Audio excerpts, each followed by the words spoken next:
Friends, இன்றைக்கி நம்ம சேனலில் ஒரு சூப்பரான ஈவினிங் ரெசிபி தான் பார்க்க போகிறோம். பன் எக் பர்கர் எப்படி பண்ணுறதுன்னு பார்க்கலாம். நான் 3 எக்கு வந்து எடுத்துருக்கிறேன்.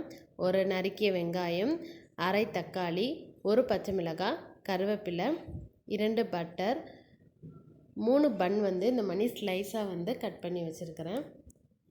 இப்போ நம்ம தோசை சட்டியில் வந்துட்டு நம்ம பட்டர் க்யூப்பை வந்து நல்லா வந்து மெல்ட் பண்ணிக்கலாம். இப்போ அது மேலே வந்து நம்ம பன்னை வந்து நம்ம டோஸ்ட் பண்ணி எடுத்துக்கலாம்.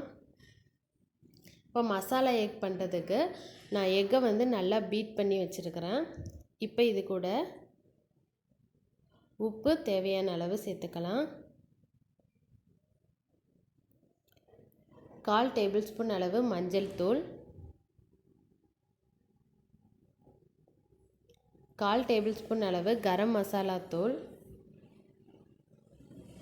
1/4 டேபிள் ஸ்பூன் அளவு மிளகுத்தூள்,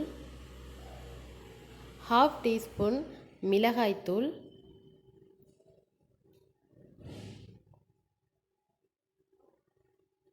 1/4 டேபிள் ஸ்பூன் அளவு சீரகத்தூள்,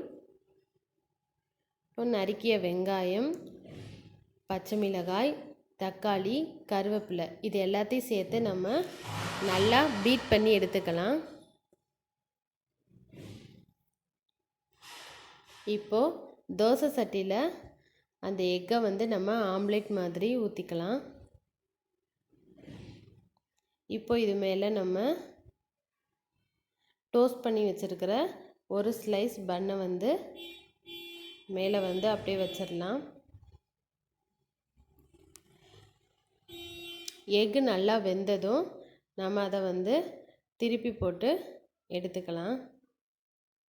அவ்வளோதான் ஃப்ரெண்ட்ஸ், சூப்பரான எக் பர்கர் ரெடி ஆயாச்சு. இப்போது இந்த எக்கு மேலே இன்னொரு ஸ்லைஸ் ஆஃப் பன்னை வந்து வச்சிடலாம். அவ்வளோதான் ஃப்ரெண்ட்ஸ், சூப்பரான எக் பர்கர் ரெடி ஆயாச்சு.